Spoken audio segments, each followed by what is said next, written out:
Hello, beautiful people of the internet. How are you doing today? My name is Jackie and welcome back to my YouTube channel. Today is going to be the start of a reading vlog. You know why? Because I just got my hands on Carrie Soto is Back by Taylor Jenkins Reid. I am so excited to read this book. I love Taylor Jenkins Reid's historical fiction books. The Seven Husbands of Evelyn Hugo is one of my all-time favorites, so I'm so excited to have a new book from her. So this book takes place in the same interconnected universe as Evelyn Hugo, Daisy Jones and the Six, and Malibu Rising. This book now takes us to the 1990s, and it follows Carrie Soto, a retired tennis player who decides that she is going to come out of retirement after another tennis player beats her world record. So she's gonna make a comeback to reclaim her title. I've heard good things so far, and this is TJR. I trust her. The lowest rating I've given one of her books so far is 4.5 stars. So if this is anything like her previous books, I think I am really going to enjoy it. I'm just dropping everything to read this book ASAP, and I thought I would capture my thoughts in this vlog for you all. So that is it for this intro. I will talk to you later once I have started the book and have some thoughts to share.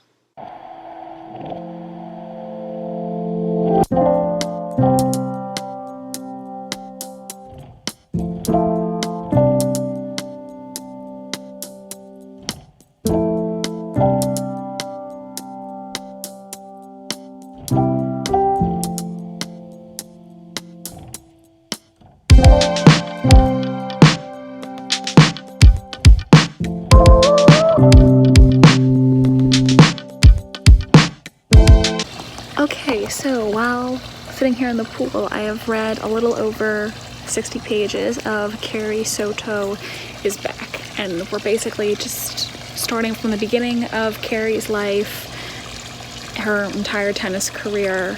She is coached by her father, who before he immigrated to the United States was a very successful tennis player in Argentina, and he recognizes the talent she has for tennis from a young age and starts training her from a very young age to be the greatest tennis player in the world.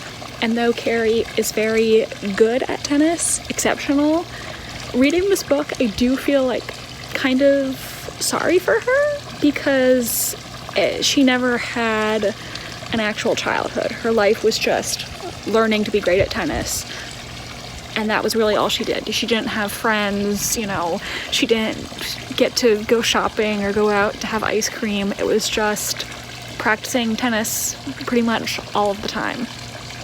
And so because of that, I definitely really sympathize with her, because now I've gotten to the point of the book where we're seeing her as a young woman who's dropped out of school to become a tennis pro, and I feel like I wouldn't want her life, because yes, she has her dad, but she has no friends, she has no boyfriend, she doesn't do anything other than play tennis, really. Go to different places to play in tennis matches, practice tennis when she's not playing a match, and that's really just what her entire life is. And I don't know, that's like kind of sad, because it's not like her entire life is tennis just because that's what she loves. I feel like she's been taught her entire life that's what she's good at, and so she feels like the purpose of her life is just to be the greatest.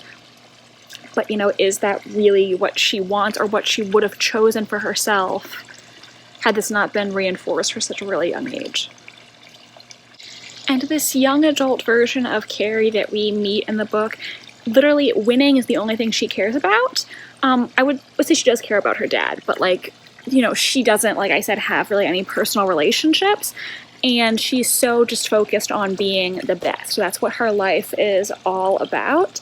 And obviously I think, you know, there's more to life than just I'm going to be number one. However, at the same time, there are some messages in this book that really resonate with me so far. There's this passage where Carrie is talking about how even though she's really great at tennis, she received a very bad portrayal in the media because she wasn't seen as being gracious enough. And I definitely really do think that women are expected to be more humble about their accomplishments in a way that men are not. I mean, male athletes get to be arrogant, and a lot of people still love them. Whereas if a woman is confident, that's often perceived as cockiness. So yeah, while I definitely think Carrie should probably have a life outside of tennis, and I would not want the life she has right now, I definitely really agree with that message right there, that the standards placed on women in society are so unfair, and I feel like women just aren't allowed to be proud of their accomplishments in the same way that men are. There's also one part where she's smiling after winning a match, and one of the reporters says to her, "Oh, we never get to see you smile, you should smile more," and so she deliberately stops smiling. That resonates so hard. Oh, never tell a woman that she should smile more. Just don't ever say that. Oh, and one other thing that I wanted to say. So, when I first saw what this book was about, I was nervous because I love Taylor Jenkins Reid's historical fiction books, but I was nervous seeing that this book was about a tennis player because I know nothing about tennis. I don't care about tennis. I hate sports. Could not care less about sports.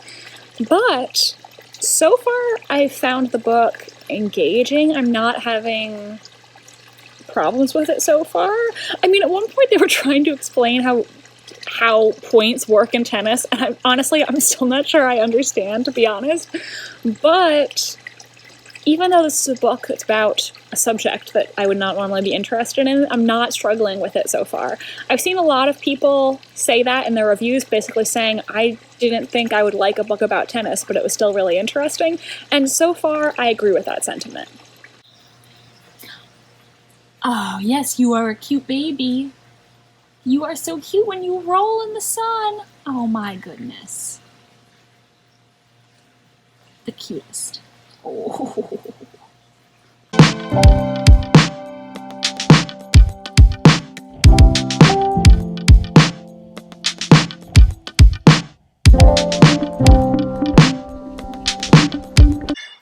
Okay, so I'm currently on page 209. I'm probably going to finish this soon.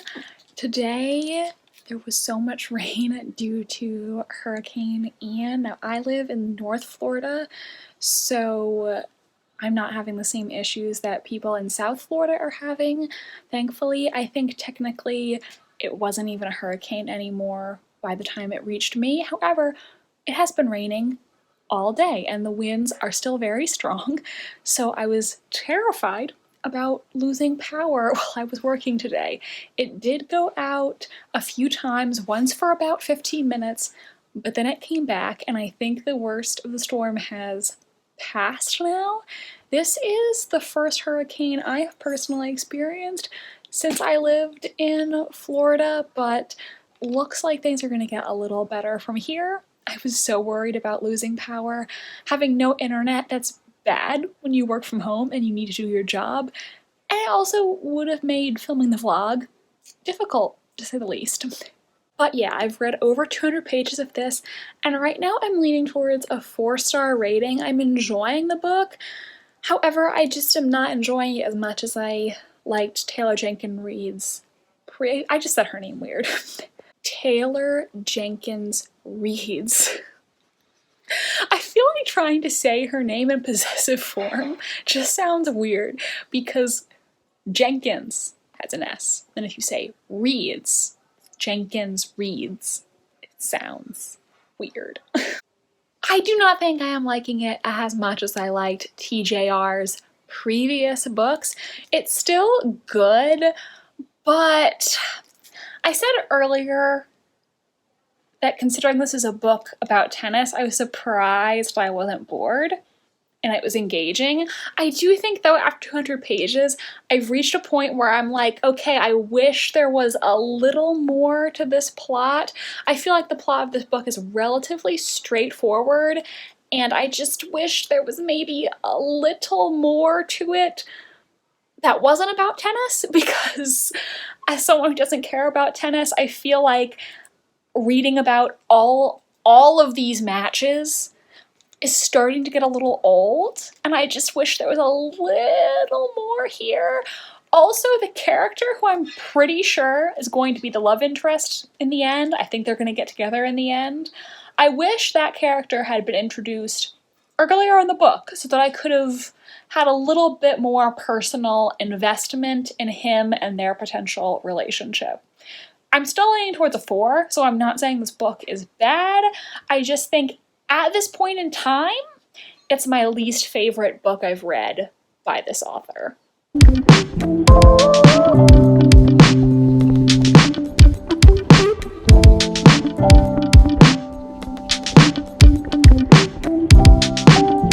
Really soon I'm gonna need to invest in a new ring light, because this one is just shit. It's not doing great. I bought it years ago, really cheap, and I think I need to get a nicer one. But anyways, that's a discussion for another day. So I finished reading Carrie Soto is Back, and I'm kind of conflicted. Now I'm kind of thinking, is this actually more of a 3-star read for me? Because I can't help but kind of feel disappointed. But at the same time, I also recognize that there's nothing really wrong with this book. Like, I think I'm disappointed just because I expect so much of Taylor Jenkins Reid after her last 3 books. So there's a part of me that's like, maybe I'm being too harsh. But I can't help but feel disappointed, which makes me think it's not deserving of the 4 stars. But then I'm also like, am I being too harsh just because I went in with really high expectations?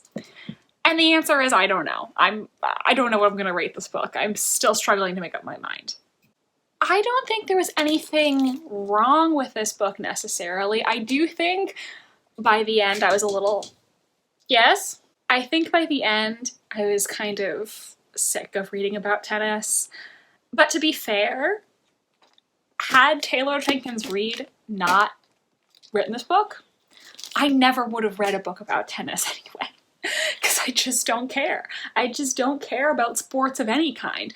So had this been a book written by any other author, I would have read the description and been like, no way I'm reading this book. The only reason I read it is because it's by Taylor Jenkins Reid, and I love her. So I think it is a testament that it held my attention for as long as it did, because Taylor Jenkins Reid made me somewhat care about something that I absolutely do not care about in my everyday life.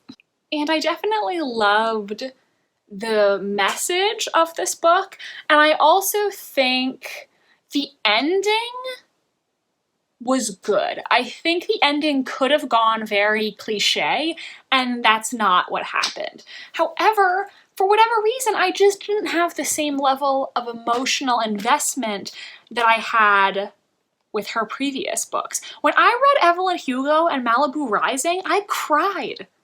And books rarely ever make me cry. But this same emotional investment was just like not fully there. I didn't love Carrie as much as I love some of Taylor Jenkins Reid's other protagonists. I think my favorite characters in the book were, 1, Nikki Chan, and I also did grow to really like Bo. I stand by my assessment that I feel like he should have been introduced earlier in the book, but I did really like him as a character by the end. Okay, and I'm gonna try to wrap this up really quickly because my mom needs me, so I gotta hurry this up. But yeah, I just feel like I didn't love this as much as I hoped I would, and by the end I was a little bit bored. So I'm really conflicted about what to rate this. And if I had to rank all of Taylor Jenkins Reid's books, I think I would actually rank them the same as the order I read them, with Evelyn Hugo, the first book I read, being my favorite, and Carrie Soto is Back the one that I read most recently, being my least favorite.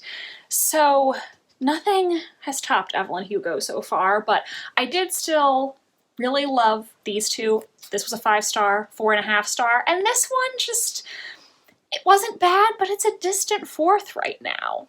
I also wonder where Taylor Jenkins Reid is going to go from here, because so far each of these books has taken place in a different decade, but this book now takes place in the 1990s. And, you know, the 1990s, you're really pushing the definition of historical fiction there. So if she writes a book in the 2000s, like, it's just become a contemporary at this point. Like, come on. So I really don't know, like, what her next book is going to be about. Is she going to write more books like these? I hope so, because I love her writing, but her contemporary romance concepts just don't interest me personally. So I would love if maybe she went further into the past, wrote a book that took place before Evelyn Hugo, but we'll see. I don't know. And now I really have to go, so I'm going to wrap this up really quickly. Thank you so much for watching this video. If you've read Carrie Soto is Back, do let me know what you thought of it in the comments, and please give this video a big thumbs up if you enjoyed, and subscribe to my channel if you want to see more from me. I post new videos every Wednesday and Sunday. My social media links are in the description if you want to follow me on Tumblr, Instagram, or be my friend on Goodreads. That is it for me today, everyone. Thank you so much for watching, and I hope you have an amazing rest of your day. Bye, and I'll see you next time.